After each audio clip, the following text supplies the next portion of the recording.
সম্মেলনে আপনাদের জীবনে আমাদের আগমনে হাজির হয়েছেন। নির্ধারিত সময়ে প্রায় 1 ঘন্টা বিলম্বে আমাদের এই কর্মসূচি শুরু থেকে আমরা দুঃখ প্রকাশ করছি। আমাদের এই শৈশবহীন পরিবেশে বাংলাদেশের মানুষ তাদের দীর্ঘ 17 বছরের ভারত অধিকার অবিলম্বে ফিরে পায়। সব ইউনিয়নের নাম সহ এটা আপনাদের আলাদাভাবে কেউ আছে। একটু ফোনটা যাবে একটু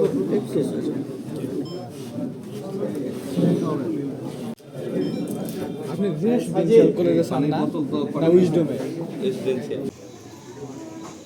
আপনারা চাইলে এটা একটা সংশোধিত কপি আমরা আপনাদেরকে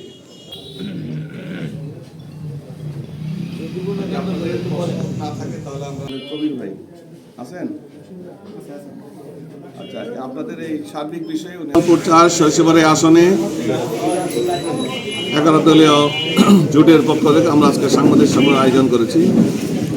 আসন্ন 12 তারিখে নির্বাচনের অনুষ্ঠান বিষয়ে ইতিমধ্যে আমাদের প্রতিদ্বন্দ্ব প্রার্থী জনাব ফরিদুল কবির তালুকদারের পক্ষ থেকে যে সমস্ত আইন শৃঙ্খলা অবনতি ঘটানো হয়েছে এবং আমাদের কর্মীদেরকেও হুমকি ধমকি ভয় ভীতি নির্বাচিত কথা বাধাগ্রস্ত করা অবৈধ বন্ধ করে দেওয়া এবং বিশেষ করে নির্বাচনের দিন ভোট কেন্দ্র দখল করা ষড়যন্ত্র ইতিমধ্যে তারা গ্রহণ করেছেন। এর নিন্দা এবং প্রতিবাদ করে এবং প্রশাসনের পক্ষ থেকে গৃহীত পদক্ষেপগুলো পরিস্থিতিতে নেওয়ার জন্য আজকে আমাদের সংবাদ সম্মেলনের আয়োজন।